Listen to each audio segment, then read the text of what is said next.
Hey everybody, hope you're doing well today. So in this video, we're going to be talking about the mixing and the processing behind A New Beginning.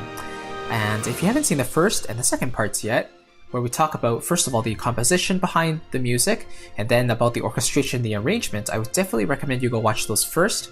And in this video, we'll be talking about the final step, which is the mixing and the processing. And as you can see, I'm wearing my mixing headphones. And I think I'll wear these from now on instead of my dangly ear pods. But you can let me know what you think. Maybe it looks better. Okay, so let's dive right into it. The first step is you can see they're organized by color. And so I basically decided to make the strings all yellow. And then I decided to make my woodwinds light blue, my brass nice and red, and my percussion, a dark brown, so a little deeper because, percussion is usually lower. So I think of impactful stuff and a little deeper. And then finally, all the extras are green. Okay, so let's open up this mixer view, or I could do that as well by clicking X on my keyboard. And first thing let's talk about is the group tracks here. So I have one for each section of the orchestra. I have strings, winds, brass, and percussion. And the way you create those essentially is you select all of your string tracks. So the way I do that is I select one, I press Shift, and then I go to however many I want to select, and I click it, and then you can see all of these are now highlighted. Then I go to my output section, I hold it, click, and then I go right to my bus section, and I create a new bus for it. So at first, all of these were empty. So I just selected bus 1, and then it created a new auxiliary track, which I then went over and called strings. So now that means all of the signal from the strings tracks are now dumped into this new track. And we call this a bus, okay? So I do the same for each orchestral section. So the next part I did was woodwinds. So I selected all the woodwinds, and you can see these are all bus 2. So I selected, I held, I went to bus, went over to bus 2, so that created a second bus, and then I called that winds, and then I did the same for brass, and then same for percussion. And then I didn't bother making any for these extras here. I didn't feel a need to. Okay, and the reason we do this is twofold. Number one, you can process all of these instruments in a group, so you don't have to utilize so many plugins on each individual track, and so it'll save on your processing power. And number two, it just makes it easier, right? Because you don't have to handle so many tracks at once. And then after I did that, then the output of these tracks goes to the stereo out, which is my master fader right here. So the stereo out is essentially where everything dumps out to at the end, and most of my processing is right on there. Okay, so now that we know that we have our individual instruments that go into group tracks, and then our group tracks go out to the stereo out, let's talk about the actual processing on the stereo bus. First of all, I always put on a directional mixer or some kind of plugin to help me pan everything to center. So mixing in mono is what this is called. The reason for doing this is that if you're able to mix in mono and you're able to hear all the differences, and then you can get a decent mix in mono with everything panned up the center, then you'll be able to get a great sound when you finally put it back into stereo, and all the changes will be like multiplied, and you'll hear it. So let me just play this right now with this mono on. Okay. Sorry, maybe I'll go back right there. There we go.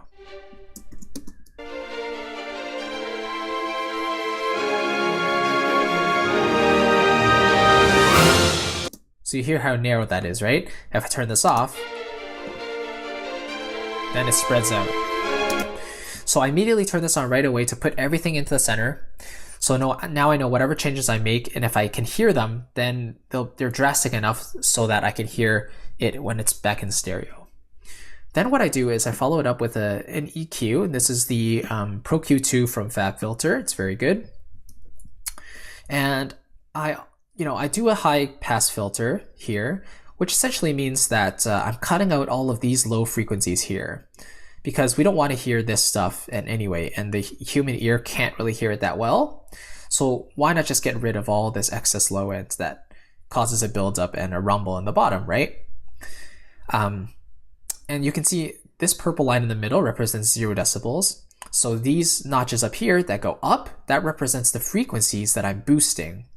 So, in a separate videos, I'll talk about, what these processes mean, like EQ and compression and what they do. But I'm just showing you, the order of how I process stuff right now. So, I notch about, 650 down here a little bit, and these other ones up a little bit just to get some air over here. And I liked the fullness over here, stuff like that. And then next I followed that up immediately with a compressor, and I try not to do too much with the compressor. It's only supposed to catch the highest peaks where it's the loudest. So for example, if you look at this needle over here, you saw how little that moves, right? So it only did a tiny bit of compression right there, and it's just to balance it out a tiny bit, so it keeps the mix under control. And then what I have next is the Greg Wells Mixcentric, and I love this plugin. It does a wonderful job. Essentially what it does is, it's a one knob plugin, but it does EQ, compression, saturation, a lot of stuff under the hood. And all you do is you have to turn the knob until you feel like it's doing enough. So why don't I quickly just turn this on and off? So let me go from maybe just the A section here. And so first I'll turn it off. And now on.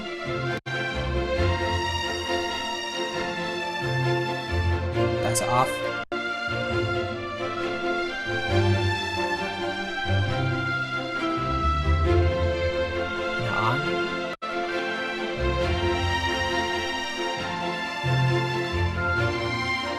So you hear that little bit of difference, right? It brightens everything up just a little bit and brings the main instruments up close a little more.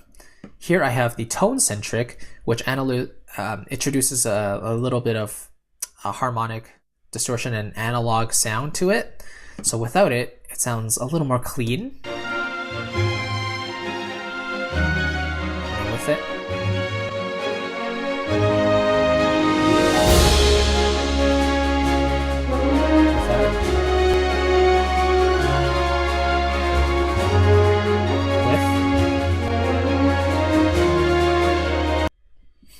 to me, that sound is a little bit richer and just a touch bit fuller.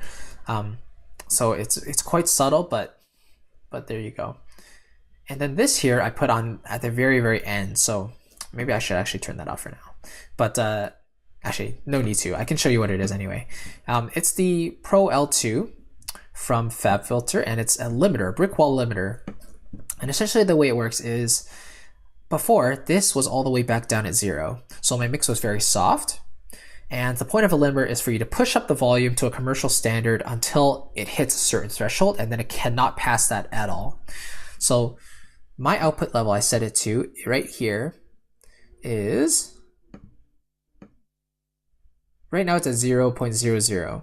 I tend to usually do it at negative 0.1, just like that. And so that gives you a little bit of room just in case when you export it to other platforms, they push up the volume a bit, it won't clip or it won't distort. So 0.1 is a very safe bet. So if I go to the very end here, let's see.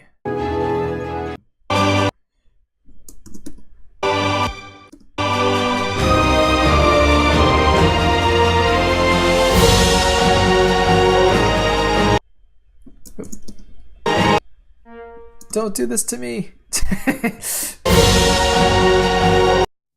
Oh, okay. I give up. It doesn't matter. But you can see here, hey, stop moving. The points where the music was playing, essentially it brings those parts down just a touch, okay? And you saw those peaks there, brought it down 0.9 decibels, and that's essentially how much you want. Just a touch there just to get it under control and not to let anything stick out too much. But the main point of the limiter is really to get up the volume, bring it up, and not let anything peak up over that certain threshold. In my case, minus 0.1 decibels. Cool. And then on the individual group buses, I moved on to those next. And the most important thing for orchestral mixing is getting all the instruments in the same room. So it sounds like, it's a bunch of musicians playing together in one room. And the one reverb I own is the Valhalla room. It does a wonderful job. And for each of these, I dialed in different amounts. So you can see here, there's the strings, there's the winds, and there's the percussion amounts. And each one is different. So for the strings, I have 16.1 because I felt that the strings themselves had a nice amount of reverb on them already. Oh, sorry, that was it was 16, right? Yeah, 16. So it already came with a good room sound in it, so I didn't feel I needed to tweak too much to the sound to get it to sit comfortably. Do I turn it off? You can hear it's immediately drier, so let's put it back on.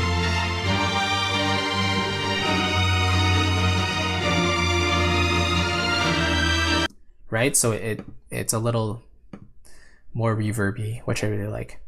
Now for the winds, I turn it up quite a bit, up to 21%. And this is because the Berlin woodwinds come quite dry. So in order to get them to sit comfortably, I had to introduce a little more general reverb into it. So this is without the reverb. And the with.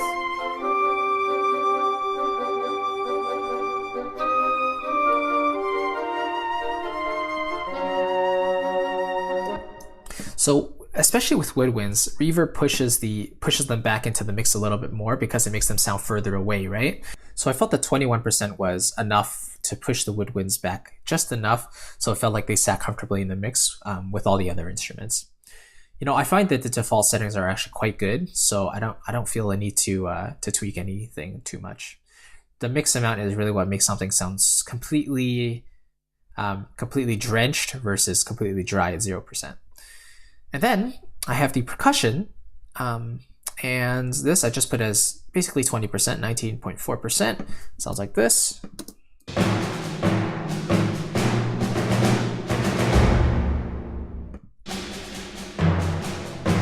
without.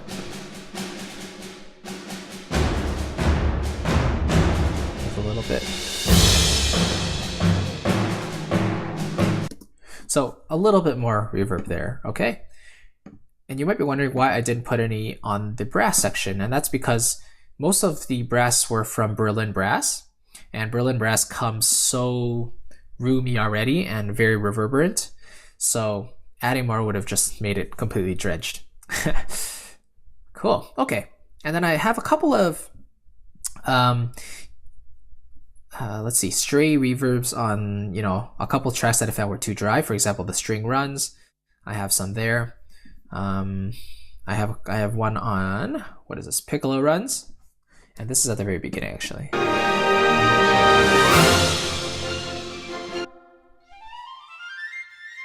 Without. It's quite dry. See, with that you hear that tail at the very end. Cool. And then we also have some EQ. Oh yeah, you can see here some more Valhalla room on violin ostinato tracks, and then on the CSS as well. So mainly it's about the reverb and putting them in the same space. Then some EQ to really take out the low frequencies, unwanted stuff, and boost the ones that I thought would let it cut through the mix a little bit more, make it a little more present, and then take out the stuff that made it sound kind of boxy and just not very nice. Take out any muddy frequencies. And you can see here I have a gain plugin, and that's basically just to push up the volume of some tracks that are too soft in the first place. So the gain plugin essentially helps you gain in volume. So I push this up 9 decibels, and then it kind of fit with everything else nicely. Cool. And the reason I'm not doing really any compression on individual tracks is because for orchestral music, all the instruments are generally very dynamic, right? So in order to maintain this dynamic, natural feeling, you want to avoid compression most of the time. The only time I really use it is on the stereo bus when I'm trying to make everything sound a little more cohesive, but I'm not really trying to clamp down on any dynamics because that would take away the orchestral element of it, of an orchestral being dynamic and having lots of variation in its loud and soft ranges. So hopefully that makes sense. It's, you know, my mixing process in general is quite straightforward because I work from top to bottom. I learned a lot of my techniques from Graham Cochran over at the Recording Revolution, and he recommends starting, like he calls it top-down mixing, which is basically processing the stereo bus first, or the master fader, and then moving on to your group tracks, and then finally moving on to your individual tracks if they need them. A lot of people start right from the individual tracks, and this takes more time, but it also takes up a lot of processing power on your CPU. So I can't afford to put, you know, 1,000 EQs, you know, 100 compressors or whatever on my tracks. So I put them all on here. So I get the overall mix sounding good first, get myself a good starting point, and then I can refine if I need to. If something is standing out, then I can, you know, process that a little further, and so on and so forth. So hopefully that makes sense. Thank you so much for watching and being with me on this journey of a new beginning. I mean, this track means a lot to me, and as you might know, I just graduated from university, so this track really represents a new milestone in life, and I hope you enjoyed it. I really appreciate you watching, and please leave any comments, any questions in the comments below. I'd love to hear them and have a chat with you. So thanks very much. I'll see you in the next video, whatever that may be. And until then, I'm Chris, and you're watching my channel, and I'll see you in the next video. Have a good one. Bye.